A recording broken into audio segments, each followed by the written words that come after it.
promising young woman from Emerald Fennell, who's probably best known for show running Killing Eve season two, Correct. which we talked about, and you can go check out our review on that, youtube.com/ Not the nostalgia biggest pod. fans. Yeah. Um, yeah, it's a tough act to follow, and I would say season two is better than season three. So That's true. there's Give that. give you that. And I um, think Emerald Fennell in general, if you look at her CV, she's also an actor as well. Seems to be a pretty talented person who's tried a lot of different things and directing. It's just a piece of that. Totally. And I think similarly to Killing Eve, where you're really focused on, I guess, two women in that, this is a movie that's totally focused on one person. And the movie is carried by the performance of Carey Mulligan, I'd say, Right. who, I think had a bit of like a slow rise, but once she actually I think caught fire, is now just like totally in fuego. We talked about Mudbound, Wildlife, Hmm. which she was great in. I mean, Great Gatsby is probably where people first saw her, in popular. But Don't forget the short UK Netflix series Collateral. yes, definitely. Um, I mean, she's just been really, really good in a lot of things in the past Yeah. decade, and a rising star. How did you? I mean, first, how did you feel about the movie? But then, mostly, how did you feel about Mulligan's performance in Yeah, A Promising I Young really Woman? liked the movie a lot. Going into this movie, which played back at Sundance 2020, was supposed to come out in the theaters April 2020. Knowing the subject matter, I remember seeing this trailer in the theater Yeah, over a year ago. I remember seeing it, be like, "Oh, that looks cool. That looks like it's definitely trying stuff." I appreciate mhm. this. Happy to see it. Um, it was not. I don't think it's nearly as like polarizing as I was led on to believe. Like it has a lot of style and um, is well made, and I think this is actually being echoed by other people. I find this movie quite agreeable. Like I think a lot of people are Mhm. are finding that out too. But Carey Mulligan, yeah, she's excellent in this. After Frances McDormand, Viola Davis, and probably Vanessa Kirby as well, it feels like Carey Mulligan's pretty safe for Best Actress at the Oscars this year, Definitely. and I think it's Yes. well earned. She carries this movie. Yeah, and from what I remember about the polarization of it, it's I guess maybe just to give people a quick synopsis, it's basically this woman who seems to be depressed, seems to not really be making much of her life after having potentially a medical career ahead of her, and you kind of see her going about these.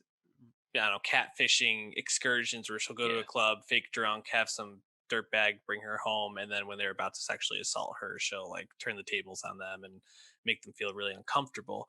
And I think that was the thing that people found to be potentially controversial. This catfishing and yeah, uh, ethics and all that stuff. yeah, of the interaction. Whereas really the furthest she takes it in any of these cases is scaring someone that their daughter might have been sexually assaulted, even though they really didn't have Yes, anyone right. do that.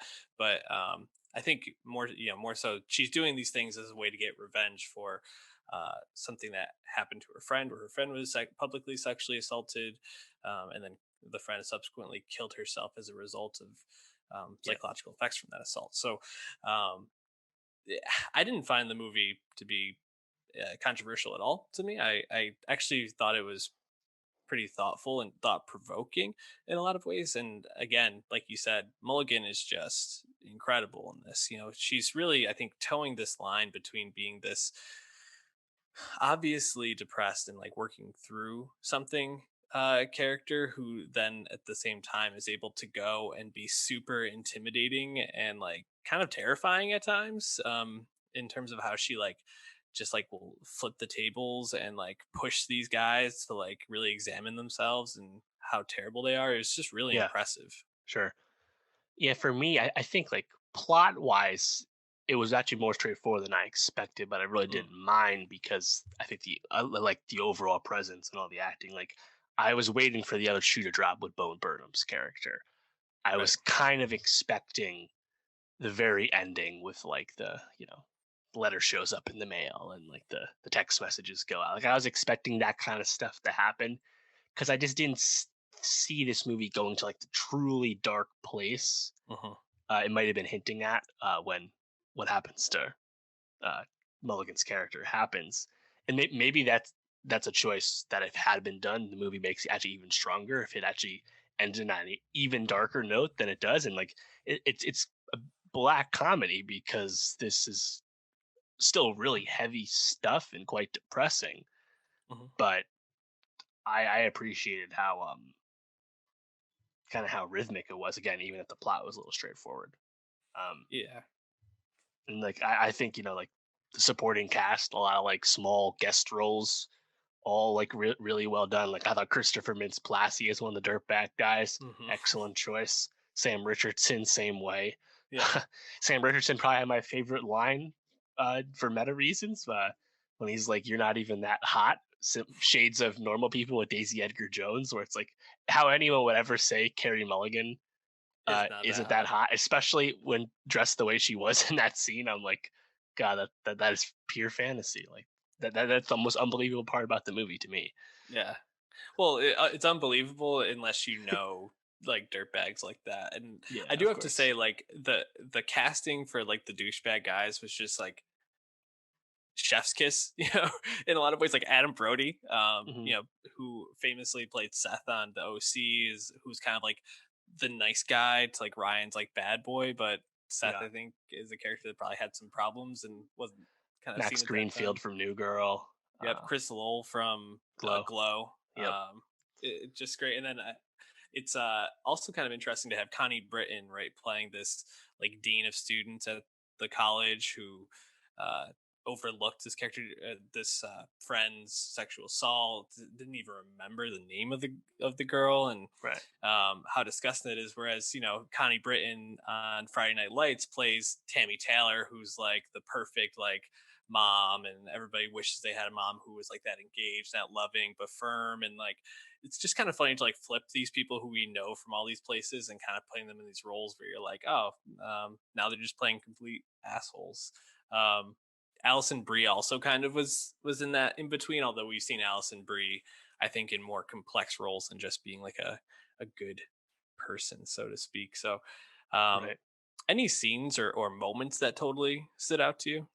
Yeah. Well, I think like early on when you're seeing like what the Notebook means and like Mulligan's like scheme, Cassie's Hmm. scheme about like what she's doing. Like that's all like really fun and stuff. But I think one of the most important scenes is when she encounters Alfred Molina's lawyer character Hmm. and who someone who's like covering up and fighting against people that made these accusations and basically defending men accused of Yep. sexual assault. And he actually expresses like real remorse basically from the jump. Yet Cassie doesn't feel any better upon encountering that, right? Like everything to that point, she's almost like getting off, of, at least temporarily, on exposing people and perhaps at least temporarily shaming them or maybe changing their behavior. But when she encounters that lawyer who knows how fucked up his history was, you know, different than how the dean was acting, and like it doesn't give her any solace at all. And I think Hmm. that's where the movie kind of turns, and you realize that like she is just kind of on this dark path. So Hmm. I think that was important for the movie to like kind of progress. Yeah, I totally agree. It's I think it's just a really well made movie. I think it's funny looking through like the producer list. Margot Robbie is like the high profile name on there, and I got like some Birds of Prey vibes at times from this. Not necessarily Hmm, like the goofiness, but I think like the sure. color palette. Especially when she like dresses up as like the nurse who goes to like do be the dancer for like the bachelor party when she gets murdered. Yeah. Um, that had very strong like Birds of Prey Harley Quinn type vibes to me. So I think it's playing on a lot of uh, at least exposing a lot of complex issues in really interesting ways. And I think definitely a movie that I would say we haven't seen a lot of movies I would compare to it. So No. that's always interesting. If anything, you should compare it to I May Destroy You on HBO, which Yeah, in good one. non-COVID times they would have been released much closer together. But Hmm. I was trying to look for some more negativity about the movie. I was on Letterbox and I saw some comments about how it's kind of like post Me Too commodification of Me Too by like left wing people and just espousing these ideals and stuff. But I feel like because promising young woman still kind of goes about in a dark way, and it's still quite psychological. Mm, I didn't really find it like in that exploitative way. I think I May Destroy You, by the nature of being TV show, by nature of like Michaela Colo's like enrapturing creation and existence within that show. On a higher level as a result. It was our best show of the year, mm. after all, in 2020. But for a movie like, limited runtime, I think this still gets at a lot of stuff. And as far as movies concerned, like you said, there's not really much that's attempted to do anything like this. Yeah, no, I totally agree. I guess one quick observation, and then I want to just ask where we're at with the award stuff for this. Bo Burnham, 6'5", dude's huge. I did that Um, Google too. I was like, is he taller than me? well, Shit. and it's funny because especially in the scene where like they're all in the coffee shop, it's Carey Mulligan, Bo Burnham, and Laverne Cox, and Laverne Cox I think is like uh, like 6 foot or maybe a little taller too. Hmm. Uh, I was like, is Carey Mulligan just super short? Like I just wasn't sure, but she's 5'7". Like she's Yeah, very average size for a woman, and I think tall for an actress. So sure. it's interesting to see that. But awards for this, I mean, I think we both agree Mulligan will probably be on the Yeah. short list for an best actress nom. Movie? Do you think the movie could garner some uh, buzz for a best picture nom? I think so. It's by no means a lock because it's definitely not a greater mix. Like there's movies like this and Soul and News of the World and some late coming movies we haven't seen yet, like Jews and the Black Messiah. Like it feels like there's a lot of movies that we're kind of pegging for those last few spots, Yep. and this is definitely one of those. So way too early to say for sure. I also think original screenplay is probably Yeah, this movie's future. That would be, I think, quite just. I agree with those. I don't think Fennel will get a director nom, but I think just getting that screenplay could be big for her as well. Yeah. Um, you mentioned Judas and the Black Messiah, which we will be reviewing a bit earlier than it will be dropping. I went back and watched the trailer this weekend just because I'm super hyped for that. Can't Oh wait to yeah. see that. Any last thoughts before we wrap up for the day, Dave? I hope people find this movie again.